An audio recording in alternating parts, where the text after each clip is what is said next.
Good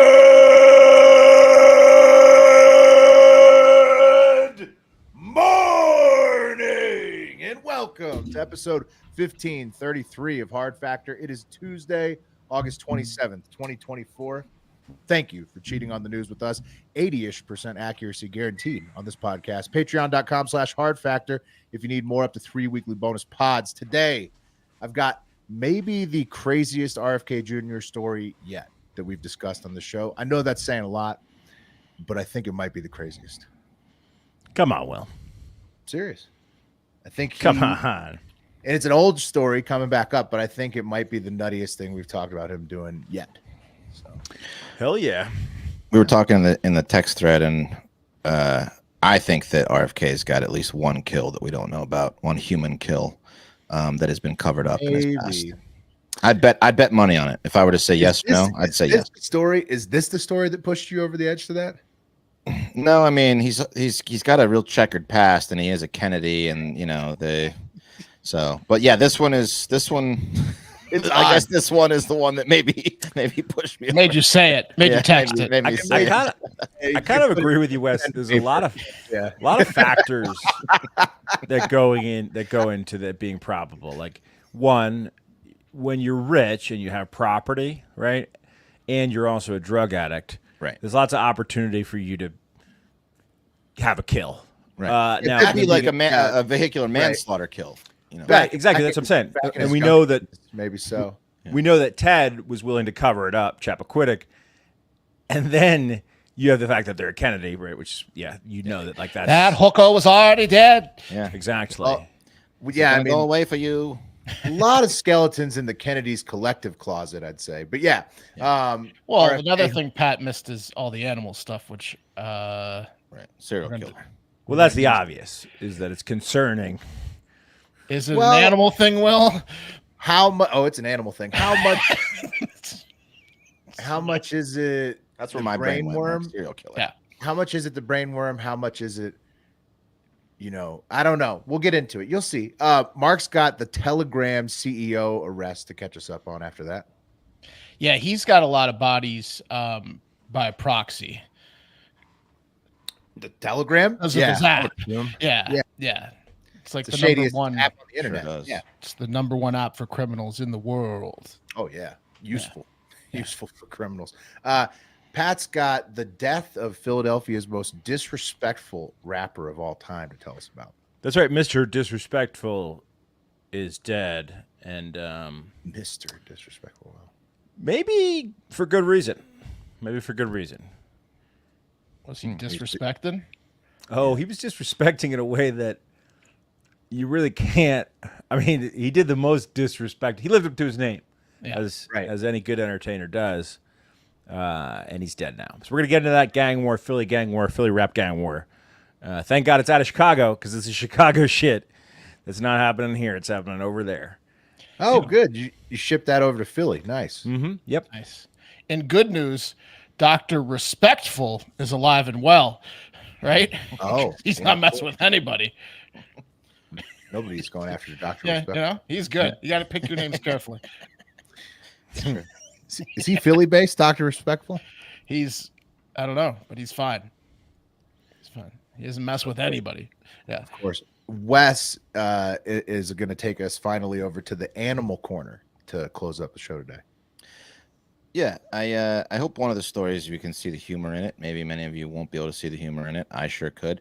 But it's a fantastic news clip that I'm going to play. I just want you to. It's a visualization exercise, if you will. Okay. Another warning. Not graphic. Don't worry. It's just a little sad, maybe to some. RFK is listening. Yeah. Get ready for that. Yeah, he's excited. All right. Yeah, you guys got anything else for this Tuesday before we talk about RFK's latest animal hijinks? No, let's do it. News us, Will. Okay, let's do it. RFK Jr., in my opinion, has been sort of the cream of the crop, if you will, of entertainment value throughout this entire 2024 campaign so far. Yes. It's hard to argue however you feel about his policies or whatever. hard to argue he hasn't been the most entertaining thing happening this election. From the voice to the shirtless push-ups, like there was the loud farting at his dinners at the beginning that people Yep. about. Then there was the brain worm, obviously, the goat dog carcass. Is it a goat? Is it a dog? The anti-Semitism. Yeah, that was the anti-vax stuff. And then the baby, that was back at the very beginning. Then the baby bear carcass in Central Park. He's just all the falconry. Win a day of falconry with them. Yeah. It's been excellent comic relief. Did you say rattlesnakes? Polarized election. Oh, that was planted. Yeah. That was planted. That was a great video, but it was planted. So I don't want to give him credit for it, because it was a bit. You got to give him credit. It was kind of a bit. But we talked about it on the show. Yeah. But we did. It doesn't rise to the level of his highlights, though. Yeah. I don't think. The way he almost got bit by that rattlesnake was awesome. And he was awesome, but he was only doing it to get out of trouble for the baby bear carcass and the goat dog carcass. Otherwise, he wouldn't have done it. So, calling it a bit where he was interrupted in a meeting by his video team because there was a baby rattlesnake in his driveway that needed to be handled by his bare hands is a bit of a stretch, Wes. I think it was a bit. Staged. Okay. All right. Is it a bit, Pat? Well, he's like the Tom Cruise of bits then, because he does all of his stunts. Yeah. You're gonna interrupt my interview and put a rattlesnake in the driveway. Yeah. So you never know what kind of instruction he laid down prior to that session. Anyways, he's done a lot of entertaining shit. As you can tell, we can't even decide what's the most entertaining. He's been excellent comic relief the entire election, and he's still, even though he's dropped out, opposition research season, which this is right now. That's where people dig into your past and find crazy shit. Is bringing us more RFK gold because even though he's dropped out and supported Trump, it doesn't matter. People are still now digging up his past to discredit him. So an old interview with his daughter, Kit Kennedy, right? This is her, very attractive, allegedly with Ben Affleck now. An old interview with her by Town and Country magazine has been resurfaced by opposition researchers and reveals that when she was 6, RFK Jr. used a chainsaw to decapitate a whale that had washed up on the beach on Squaw Island, Massachusetts, which is just like a family vacation spot they used to go. And then he used bungee cords to strap it to the roof of their car after he had chainsawed the head off. And then he drove it back home to New York 5 hours with the family sitting in the car with the whale heads. Was he going to leave it in the park as a prank? Blood dripping down the sides of the windows. Yeah. Was that guy driving with the decapitated whale out of his car? He sure was, Mark. He keeps doing this crazy shit that you would see like your redneck buddy do. But the thing is, the shit he's doing isn't shit people do. There's some stuff that your redneck buddy's going to do that you're like, whoa, that's how life is in the South. And he's like, yeah, that's how life is in the South. Yeah, but Kennedy's bringing that same energy, but no one does this. No, it's your redneck buddy who's really into carcasses. Because Robert F. Kennedy Jr. is super into animal carcasses. He's like he is like your buddy that is weirdly into skeletons and shit. Do you think if he was talking to some other Massachusetts waterman and he was like, I saw the whale, the other Massachusetts waterman would be like, did you get the chainsaw? No, he wouldn't say that. Strap him to the top of your Subaru. And exactly. No. Only the head then.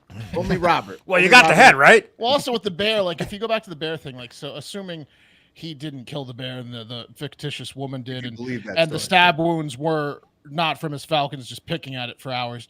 Like, so you come up on a bear, and if he knows what to do with roadkill and stuff like that, some people might skin the bear and like make a bear rug or something, or even do something with the meat if it's possible. But he didn't do any of that. He just took it to a park and put it on a bike. He just drove it around for a while. He claimed he wanted to.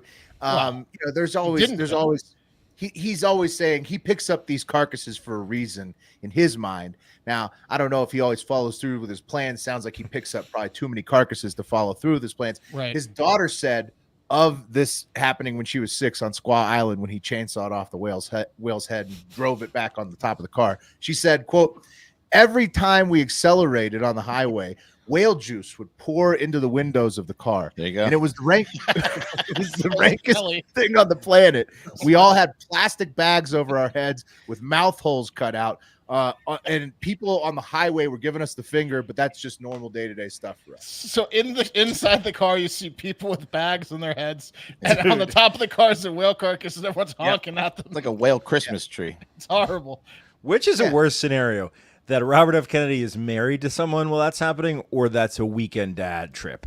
Which do you think it was? Either he's with a wife that's going to end in divorce, or he's taking the kids for the weekend. He's mixing it up, man. He's a wild card. He's like fucking Clark Griswold with the brain worm. You know what I mean? Like he's an animal obsession. That he's mixing it up. He's like, what's the weirdest thing I could do in this situation? And then he does it. Yeah, he's making eyes to a hot blonde in a Corvette with the whale carcass on his car. Yeah. I mean, so I find it fucking hilarious. You know what I mean? This funny. Whale washed up on the beach. Him chainsawing the head off is just fucking funny. She was young, but what did he do? What did he do with the whale? Was he like eating it? He was going to study the skeleton. He's into skeletons. Okay. I can't get enough of RFK's Dude. The brain, yeah. Unless you have a fucking PhD. If you catch a guy with carcasses more than once, that's psychopathic behavior. Like you're going to study the skeleton, Robert? Bob, I'm not defending the behavior. I'm saying it's hilarious to watch from a presidential candidate. The dude is sawing whales' heads off. He's acting like it's totally normal. He's going to tell Roseanne about this one. Stand back unless you want whale blood on you, kids. Yeah, he's making his kids sit in the whale juice. Was there a friend on the trip? I hope so. God, I hope so. I can't get enough of it. It's great. Like every story about him is so funny. Each one's better than the next. Yeah, but not everybody's amused, guys. Okay, the NOAA, which is like they are an ocean nonprofit or something like that. They're trying to investigate RFK Jr. now because of all the sea animal torture stories. Yeah, it happened 30 years ago. Right. Well, he may want to cool it with the animal carcasses until this whole election blows over, because everybody who donated to Kamala is basically coming after him now, because of his endorsement. So more opposition research stories coming, I'm sure. So, wait. His buddy Billy Baldwin is, I guess, like denouncing him because he endorsed Trump. And it caused rage. Really, Billy, is that the worst thing your buddy Bob's done? The worst thing your buddy Bob's done? He picked the wrong Baldwin. He should have butted up with Steven. Well, it's huge. Man. It's huge for the Dems. It's the first Kennedy to ever endorse a Republican. So it's causing first Kennedy with a brain worm to endorse. True. Well, technically, Maria Shriver. Yeah, Maria Shriver kind of did by endorsed with her vagina by banging Schwartz. Yeah. But he's the first one with the name and everything. Right. It's direct from the line. For sure. Incidentally, as we talked about earlier, Page 6 claims that his daughter Kik is also dating Ben Affleck. We mentioned that. The RF Kennedys are continuing to dominate the entertainment factor of this year's election. It's been an honor to watch. Or Kit. Kik. Kick. Okay. Like what her dad did with heroin. He did that and also named after her aunt. And Kik. to 10,000 animals. Kick. Mm-hmm. But they were dead.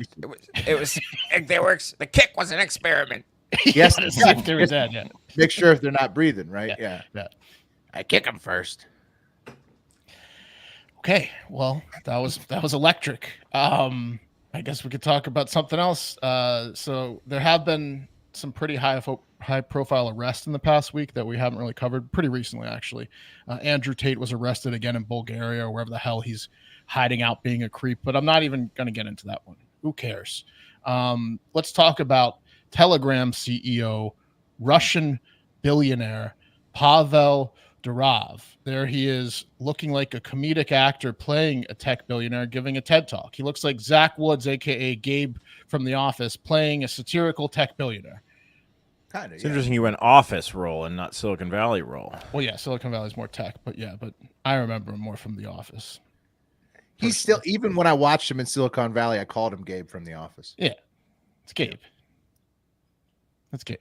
But anyway, so this guy didn't really know he existed. He's the He's worth $15.5 billion, the 121st richest man or person, I should say, in the world, man or woman. And he's from Russia, and he's founded Telegram. He's the CEO.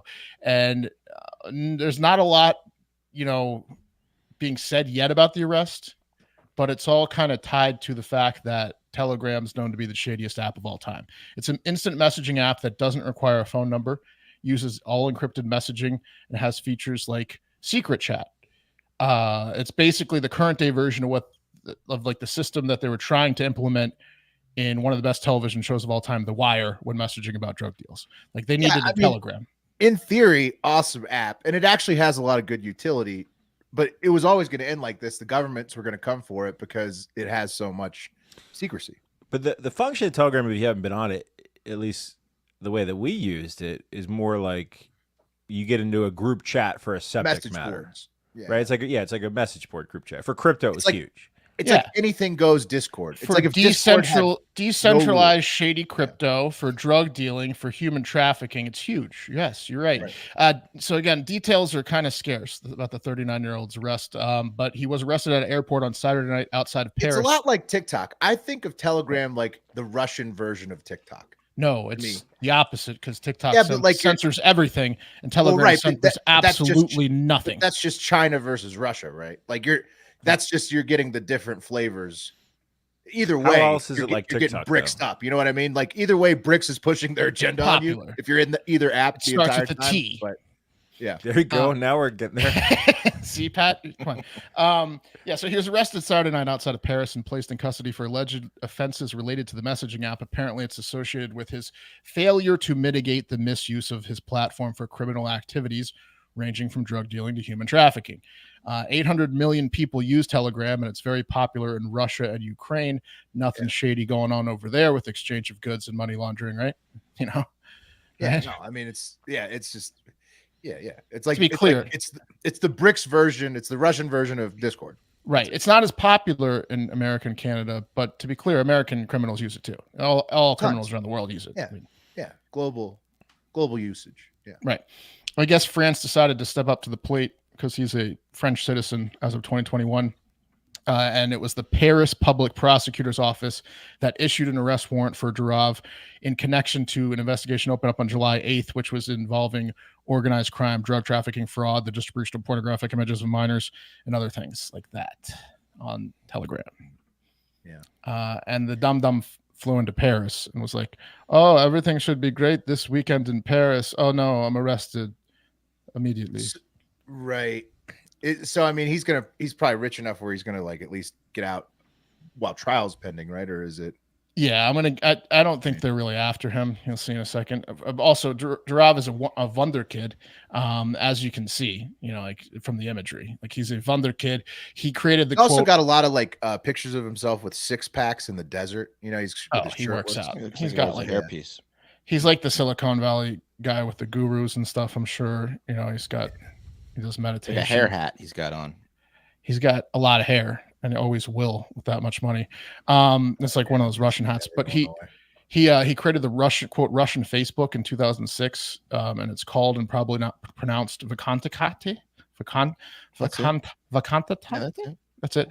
He emigrated from Russia and left Russian Facebook, which he created over potential issues with the other owners having Kremlin ties. And he bribed his way into citizenship in a sweet home in the Caribbean islands of St. Kitts and Nevis after donating $250,000 to their sugar industry because they like to make rum over there. So he's like, a little bit of hot water. You hide your dough, dude. That's like 100%. That's where you send the money if you don't want it to get caught or seized. Exactly, Pat. So he was into some shady shit. He was maybe beefing a little bit with the Kremlin. He's like, maybe I just go where the money goes and hang out in St. Kitts. Then he became a French citizen in 2021, which is probably why France decided to step up to the plate and arrest this guy. He's also got something like 115 kids, admittedly, and his newest interest is in tech, as he wants to create some sort of like global sperm donor tech thing. I'm not sure if it's to link kids to sperm donors or to link sperm donating platforms to people so they can donate more sperm.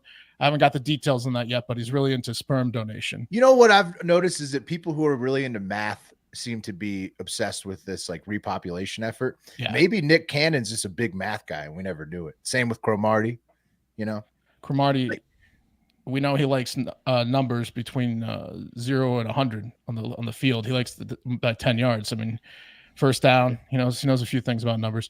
It's people who are calculating the population collapse, and they're like, "I'm going to single-handedly turn this around." Well, Durov actually makes. He's like just like a Elon Musk on like meth, because he has 115 kids. He also went on Tucker Carlson this past year and talked about freedom of speech and how he's like the biggest proponent of it. And to be clear, with Telegram compared to X, he makes Elon Musk look like Joseph McCarthy. Anything goes. Yeah. Yeah. Like he's what Elon aspires to be. And so that's pretty much what we know about Durov. Russia has platforms do something similar to this, and to some extent. I mean, you can't police every conversation on your platform. I mean, Venmo, people use that for drug deals.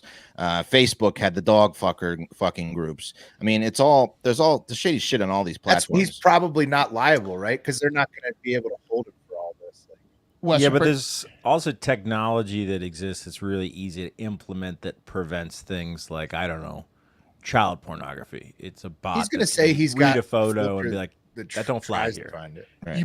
You all bring up good points, and there's a slippery slope. Like when Facebook has to work with the cops, how often should they do it? When should they do it? Those type of things for these platforms. Like, should they do it? How often should they do it? Like, he doesn't do it at all. Is one of the key parts. Not even for child porn. He has nothing that checks for child porn. We're about to get into that. Russia has asked for immediate clarity on the arrest, and they said, "Why don't you just give him back to us? We'll take care of it. We will hurt him." Yeah. Now, so here's the thing about Telegram. They've claimed in the past that they allow all free speech except for illegal activities. They say this in marketing things, but on their website, they clearly state that they don't monitor any messages whatsoever. They also have claimed in the past that they have shut down child porn rings in the past. Not a lot of evidence of that. And the National Center for Missing and Exploited Children, which works with tech platforms to do that and remove images and shut down and arrest people, according to them, they told NBC News and some other organizations that Telegram refuses to reach back to them every time they reach out to them. It's like the largest missing and like the number one child exploitation ring can't get in touch with Telegram.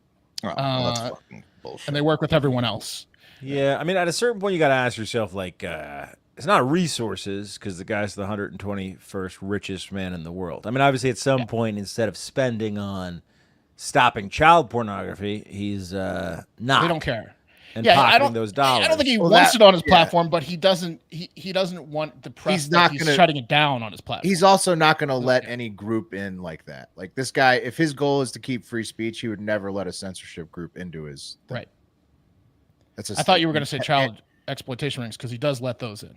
Let's monitor. Come on. He should do something internally about it. But the reality is that he would never work with an external group to censor his own site. It's like antithetical to his whole business model. Right. That's what he's saying. He doesn't want to. He's holding firm on that. It's also the best app. Telegram is for just people running just scams to take your money. You know, like straight up scams. Oh yeah. Yeah.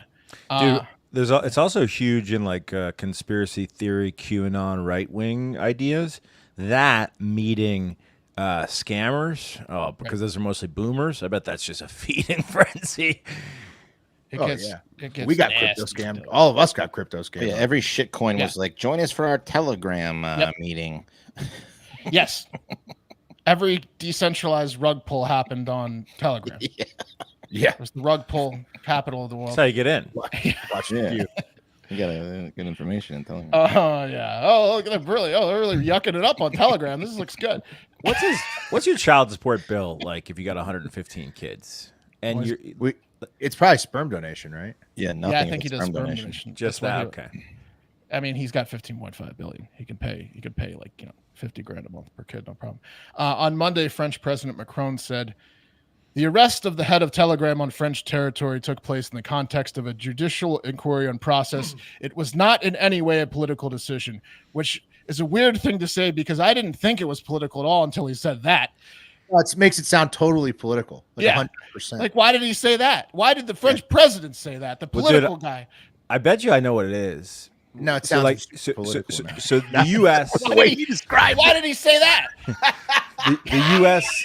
law enforcement is obviously bound by the Constitution in terms of like what they can look at or not look at. But one way they get around that is they get other governments to look at shit and then share the shit back. So they're like, I can't look at that. Yeah, but you can look at it, France. I'm also pretty what's sure it going was on. in response to millions of trolls online saying it was political before he said that, like what they do every time Andrew Tate's arrested, and they're like, they're shutting him down. It was probably all the channels investigating whether or not his wife is a man. I mean, he is upset about that, and that's got to be a hot topic on Telegram. Is Bridget McCrone a man? Channel 450. Yeah, there's at least those numbers are low. At least 450. Yeah. A few on Telegram. A lot of threads. But I mean, seriously, I don't know why he had to say that. I understand maybe he was trying to respond to trolls, but maybe don't. Maybe just don't say that political thing in the end. That's like when someone's like, "Can I be honest with you?" And you're like, "Were you not honest with me prior to this?" Well, Macron is a horrible politician, so I mean, it's just more of the same from him. I mean, it was amazing what he did with like saving his own ass with the vote, but other than that, like he's been. Like his approval rating's been constantly in the 30s. Maybe he lets the judicial people talk about it, or just leaves it at the fact that he was arrested in an investigation to a platform that we know has millions of criminals on it. Right. Yeah, just leave it at that instead of saying, "I swear it was not political." Yeah, he should have said, "There's millions of criminals in the app. It's what they would have loved to use in Baltimore's The Wire starting around season 3." That's what he should have been way better. Would have been way better. Yeah. But no. Yeah, you want to go home? Who are these guys? Who are these users? Yeah, not political. Y'all, what also isn't political is how good Chubbies casual shorts are. I'm wearing a pair right now. Let's see if I can get you to see these. Stand up. Now, if you know something about me, you know Look at those thighs. Strong base. Wow, it's really showing off the strong base. Wow. Can I get in the focus? Wait, it's lost focus. Oh, there it is. Yeah. Oh, it's crystal clear focus. They look incredible. Yeah. Okay. Wow. It's like we just took a trip to Thailand. Yeah. Come a little closer, you might have to bang cock. Yeah. No, guys, seriously, Chubbies is amazing. It was a long time ago that shorts that were a little shorter weren't so cool, but it turns out that trend was stupid. Shorts that are the right length are the tits. They're absolutely amazing. I didn't know that I wanted a short with a shorter inseam, but it just makes me feel... They set your legs off immaculately. They Thank you. So nice in those pants. Thank you. I mean, it makes me feel classy, personally. I feel very classy. I love Chubbies. Their shirts, their shorts, their swimsuits, all fantastic stuff. I went out and bought more Chubbies, even though they sent us some free gear when they came on as a sponsor. Really, just absolutely fantastic, man. I've been wearing these shorts all summer. They're amazing. They come in 3 different lengths, okay? I'm wearing these have some stretch to them. There's like an elastic waistband. I like that stretch one. Yeah, the stretch one's nice. We've had so many people in the Discord be like, "Yo, you guys got linked up with Chubbies? Hell yeah, Chubbies are the best." Right. They got 3 inseam lengths, as I said. They got pants, they got polos, they got button downs. It's really like just stylish stuff. You can get a 4-inch, a 5.5, or 7-inch inseam length. I went with the 5.5, which is right in the middle, and it was perfect for me. And I got big thighs. And you can't even tell in these shorts. I mean, I guess you can tell, but I feel confident in a way. The base is looking the thickest it ever has, but the best it ever has at the same time. You know, they accentuate your thighs. They make them look good. Yeah. Thanks, guys. I really appreciate that. I paired the shorts with one of their Friday shirts, which are like casual retro button downs. I have one that kind of looks like a Pendleton. It's like a surfer shirt. Makes me feel super comfortable. It's a vibe. And would you look at that, guys? Would you look at that? We got a promo code for you. Wow. That's right. For a limited time, our friends at Chubbies are giving our listeners 20% off with promo code HARDFACTOR. That's one word at checkout at chubbyshorts.com. That's 20% off your order with promo code HARDFACTOR. So support our show and tell them we sent you. Embrace the freedom to move, the confidence to shine, and the style to stand out with Chubbies. I fully endorse Chubbies. They're fantastic, and that's 20% off your order with promo code HARDFACTOR, one word at checkout at chubbyshorts.com. Bang, bang, bang is what you'd be hearing in West Philadelphia if you live there these days. All I know about West Philadelphia is that you don't want to mess around on a basketball court there. You might get shipped off to Bel Air. But apparently, there's been lots of gun violence there as of late, and 25-year-old Philadelphia rapper Ybcdul, whose revenge tactics are anything but, as he's perhaps best known for digging up one of his enemies' graves, was shot and killed last week. Whoa! They got young Gravedigger. They got young Telling me. Gravedigger. I saw all the memes about Dave Chappelle. They're like, Dave Chappelle's ahead of his time. We got Yolita when they got Yolita. Now his name is spelled Ybcdul, which is dull, not dual, but it's pronounced dual. Ybcdul. And police are working overtime trying to figure this one out. He's also known as Mr. Disrespectful, or by his government name, Abdul Vix. He was killed on motive be. I don't know. Yeah, it could have been that grave you dug up, Mr. Disrespectful.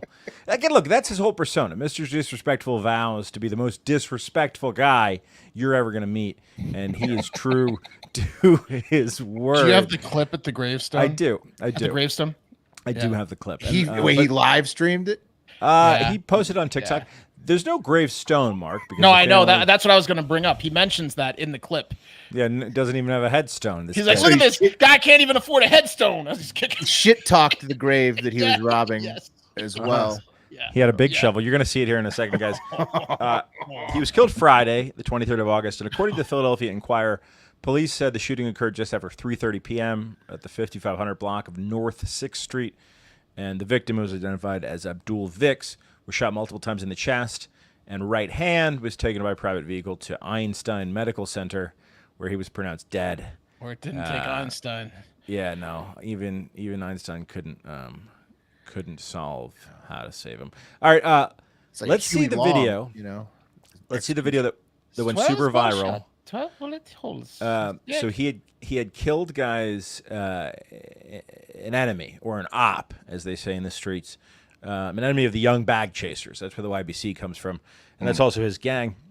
Here's the video that was posted to the internet that went viral of him digging up a dead enemy's grave. In Tombstone, niggas fucking dirt up. Hey, yo, where the fuck Carney at, yo? Carney, where the fuck you at? Ah! Whoa. In the grave. Okay. Whoa. Mm-hmm. So that was one of his oppositions, his ops. Carney was in the ground. Yeah. So I mean, you could see why there would be a retaliation after that. Yeah. Well, it's not just that, Will. It's not just that. This is a trend, okay? See, YBC was beefing with another gang called CCK, and there have been a bunch of murders of young men over the last couple of years.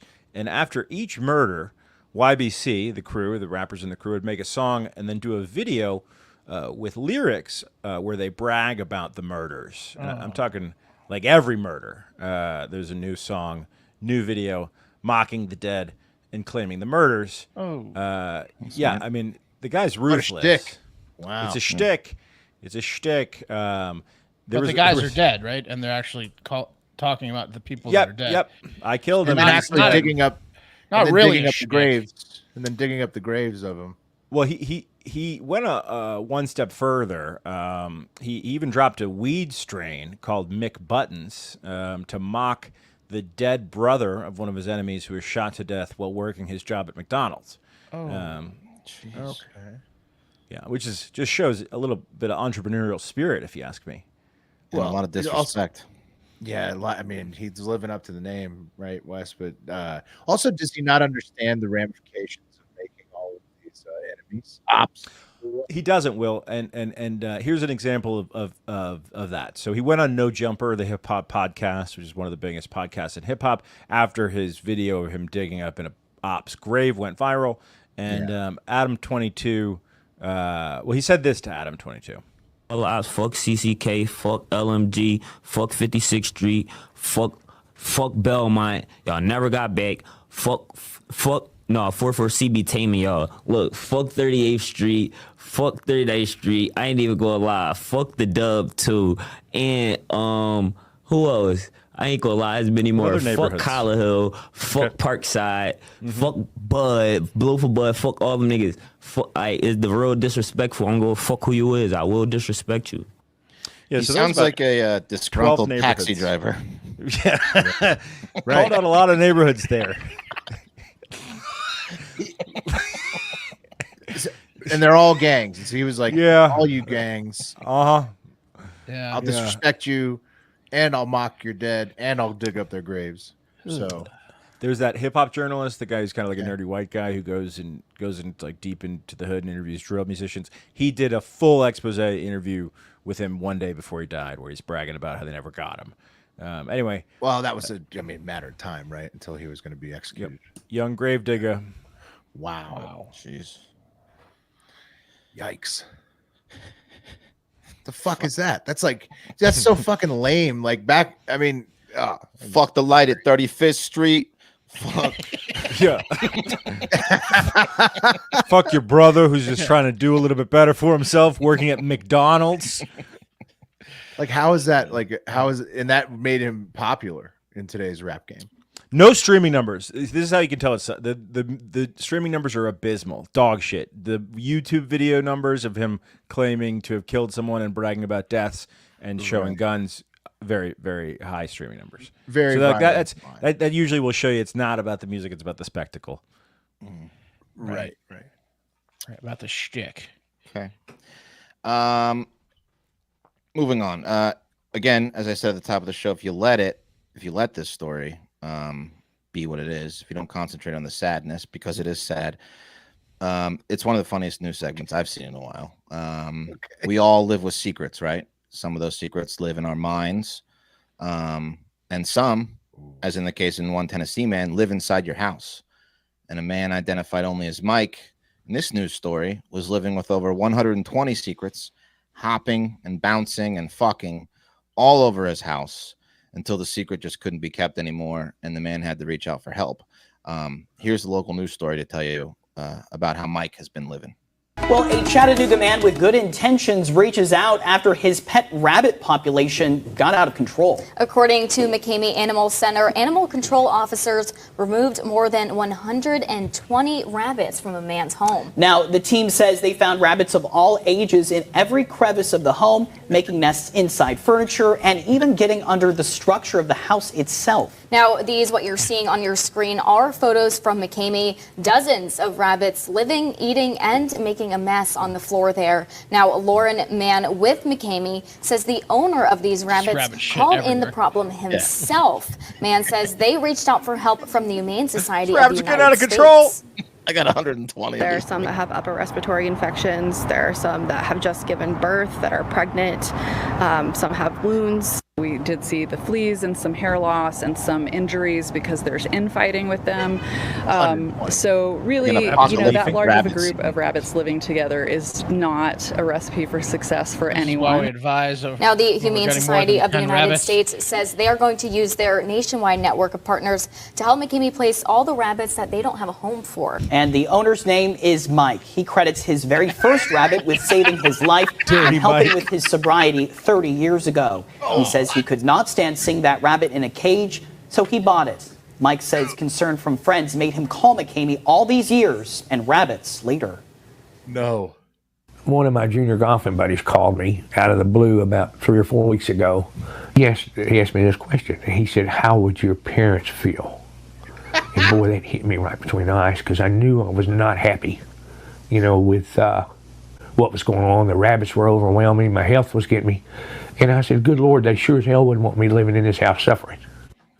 Mike says he wants his rabbits to find good homes. Now, the Humane Society say they are checking with the rabbits' health before they start looking for those homes. Now, Dane, I have a rabbit myself. I'm a proud rabbit owner.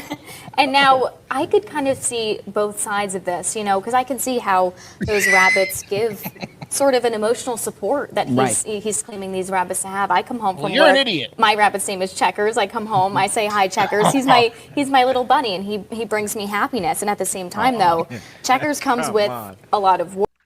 He's like, tell me more about your home. Where you keep it? I love that he called 911 on himself. It's like, look, I didn't want to have to make this call, but things have really gotten out of hand. They got away from me in this rabbit situation. I'm calling you to have a conversation with my junior golfing buddy, and he hit me right between the eyes with this comment. You go over to Mike's house after a few years, after not seeing him for years, and you are shocked. When you I'm shocked. Mike still golfs. Like, how does he leave? Mike, it's like a rabbit cage in here, Mike. What are their names, Mike? you see that mangy rabbit he was petting on his lap too? Yeah, He's stepping over rabbits giving birth. So the rabbits helped him with sobriety. Yeah, Well, yeah. The one rabbits. rabbit- He as long as he had rabbits around, he wasn't going to drink. So as of course, you know, he eventually needed more rabbits to quell the I guess the urge to drink, and then just let it get out of hand. Well, if you go but I mean, if you go on a eventually, bender, you're not gonna be able to feed the 120 rabbits, and then you're gonna have some bodies to clean up. So. Don't you? Sure, but don't you like after you hit maybe I don't know 40 rabbits? You're going to come up with some kind of scheme to like get the rabbits off your hands, right? Like the new ones. You're like, I got to give these baby rabbits to somebody. No. No. Not if you love his You're rabbits. just going to let them shit all over the house? He wasn't getting them neutered, spayed or neutered. So like he wasn't going to take in a bunch of rabbits to get spayed and neutered. So once he embarrassing. Once it reached a point, it was too late. And he wasn't going to, even though he's sober and can walk around, he wasn't going to clean up the shit either. That's just too much. What he needed was 4 male rabbits. Okay. Yeah. He perfect number. got out of hand. He needed 4 male rabbits that never had any contact with female rabbits. Right. That's what this one lady said of the story. Linda Rogers. She said, never get 2 rabbits. And I think she meant, male and a female, because this is what'll happen to you. You'll end up living with 120 rabbits like Mike. And stop fighting your brothers. Yeah, but Mike, how many years did Mike let this go on to get to 6 weeks? Yeah, that's all it takes. I don't know how long Mike's been sober, but a long time. Yeah. So I don't know. The thought of some guy living out there with 120 rabbits just in his house is funny to me. I don't know why. No, it was hilarious. You're right. I mean, if you can get past the sadness, sad, the tint of sadness to it, it's very funny. And the fact that the hot news lady had a rabbit, she was perfect for this story. Tied it all together. Yeah. I'm going to defend him here, Dane. I hope I get to meet both sides Checkers one day. I hope I get to meet that fucking rabbit one day. Oh yeah, her co-host definitely was excited. Yeah, he puts up with her because she's cute. Yeah. Checkers, huh? Checkers. He's taking notes. He's getting a rabbit. He's going out and getting a rabbit today. Yeah. He certainly. I've got a rabbit named Chess. He certainly regrets taking her to a company dinner and eating rabbit in front of her now. Yeah. Ooh. Anyway, I'll have maybe another one for you about a fat eagle tomorrow, but that's the show for today. Nice. Patreon.com/hardfactor for more. Store.hardfactor.com for merchandise, including the Ways to Trout shirt. Trout. And tanks. And tanks. Ladies' tees. All kinds of stuff in there. So check that out. Most importantly, we'll see you tomorrow. We love you. Have a great fucking day.